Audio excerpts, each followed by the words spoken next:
हम देख लेते हैं कंपनी के अलॉटमेंट कैसे होंगे, कब आपका पैसा रिफंड आएगा। अगर आपको अलॉटमेंट नहीं हुआ तो आपका पैसा रिफंड कब आएगा। तो बेसिक अलॉटमेंट आपको 8 नवंबर को हो जाएंगे। 9 नवंबर को अगर आपको अलॉटमेंट नहीं मिला है तो 9 नवंबर तक आपके अकाउंट में पैसा ट्रांसफर कर दिया जाएगा। अगर आपको अलॉटमेंट मिल गए हैं तो 9 नवंबर में आपके डीमेट में जो शेयर हैं वो शेयर आपके डीमेट में ट्रांसफर कर दिए जाएंगे और 10 नवंबर को इसकी लिस्टिंग होगी। यानी 10 नवंबर को ये एनएससी और बीएससी दोनों साइडों पे अवेलेबल हो जाएगा खरीदने और बेचने के लिए।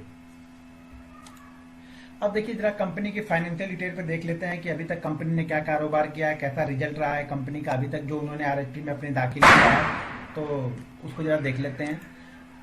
देखिए कंपनी की जो एसेट है वो देखिए 2015 में 518 करोड़ के लमसम थी, 2016 में 591 करोड़ पहुंच गई और 2017 में लगभग 816 करोड़, यानी अच्छी ग्रोथ दिखाई है 2016 से 2017 के बीच में कंपनी ने। कंपनी का रेवेन्यू देखिए जो 2015 में था 1939 करोड़ के आसपास, वहीं 2016 में बढ़ के हो गया है 2077 करोड़ और 2017 में देखिए रेवेन्यू में भी काफी जंप आया है 2676 करोड़ के लमसम में हो गया है।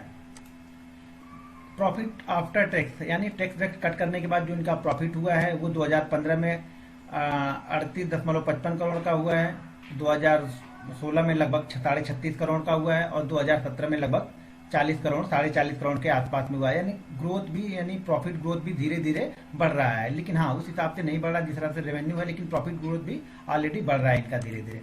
देखिए कंपनी के जो प्रोमोटर है वो महिंद्रा एंड महिंद्रा ग्रुप है, तो ध्यान रखिए खुशबू महिंद्रा और आनंद महिंद्रा इसके प्रमोटर हैं। जो लीडिंग बैंकर हैं इसके जो पब्लिक इशू लाने के लिए जो मर्चेंट बैंकर नियुक्त किए थे वो कोटक महिंद्रा कैपिटल है और एक्सेस कैपिटल है।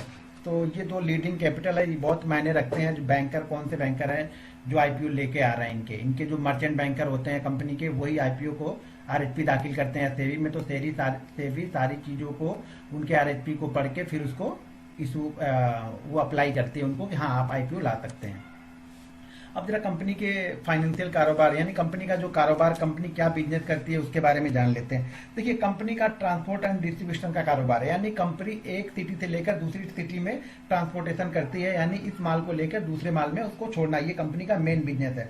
तो कंपनी के देखिए कंपनी के transport and distribution, warehouse and factory, यानी फैक्ट्री से ये माल उठाते हैं और वेयर हाउस तक छोड़ते हैं, या वेयर हाउस से माल उठाएंगे फैक्ट्री तक लाएंगे, ये कारोबार करती है। और क्लाइंट टू क्लाइंट भी इनके पास बहुत सारे क्लाइंट है। तो कंपनी के पास लगभग 100 से ज्यादा नेशनल और 150 से ज्यादा मल्टीनेशनल कंपनियां हैं जिनके लिए कंटिन्यू इनके क्लाइंट है जो इनके लिए काम करते रहते हैं।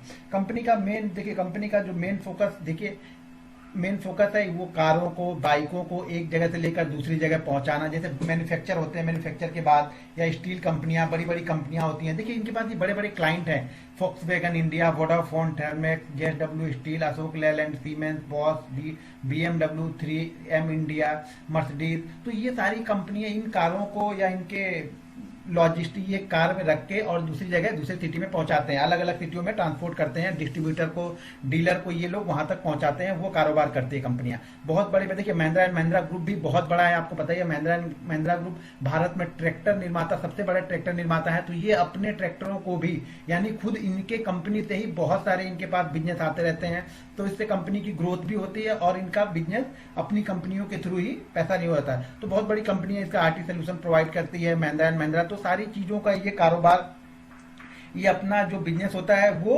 ये महिंद्रा लॉजिस्टिक को इनका मिल जाता है। ये थर्ड पार्टी बिजनेस ज्यादातर प्रोवाइड करते हैं, ध्यान रखना ये ज्यादातर थर्ड पार्टी बिजनेस ही प्रोवाइड करती है कंपनियां। इनबाउंड आउटबाउंड लॉजिस्टिक, इंपोर्ट और एक्सपोर्ट में बहुत अच्छा कारोबार इनके पास है। जो इनकी सब्सिडरी है वो इंपोर्ट और एक्सपोर्ट में बहुत अच्छा कारोबार दिखा रही है। तो 2007 में ये कंपनी ऑलरेडी 2007 में आई थी। और देखिए एक चीज और, ये कंपनी का मेन फोकस, जो कंपनी जो इशू ला रही है, इनका उद्देश्य क्या है? इनका उद्देश्य उस पैसे से बिजनेस में एक्सपेंड करना कुछ नहीं है, बस इनको अपनी ब्रांडिंग करनी है और ब्रांडिंग के साथ में ये मार्केट में लिस्ट करा रहे हैं और ये पैसा, सारा पैसा शेयर होल्डर को चला जाएगा। यानी कंपनी में इससे कुछ बेनिफिट कंपनी को नहीं होने वाला है, यानी कि ना कारोबार, ना कंपनी का कर्ज कम होना, ना कुछ भी नहीं, सारा पैसा शेयर होल्डर को चला जाएगा। ये जो कि इसमें Mahindra and Mahindra, quadrant group और भी 3 लोग हैं, तो उनको पैसा ये चला जाएगा। तो ये थी, इसके बारे में ज्यादा विस्तृत जानकारी के लिए मेरी अगली वीडियो आप जरूर देखते रहिएगा।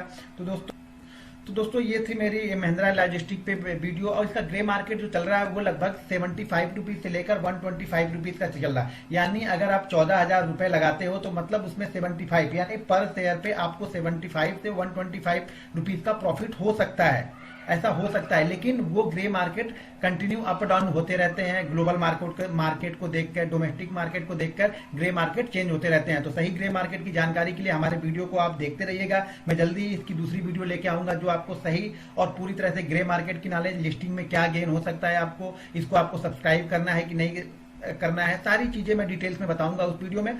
तो हमारी वीडियो या आईपीओ का रिव्यू सबसे पहले देखने के लिए हमारी वीडियो को बिल्कुल लाइक और शेयर करते जाइएगा और हमारे चैनल को सब्सक्राइब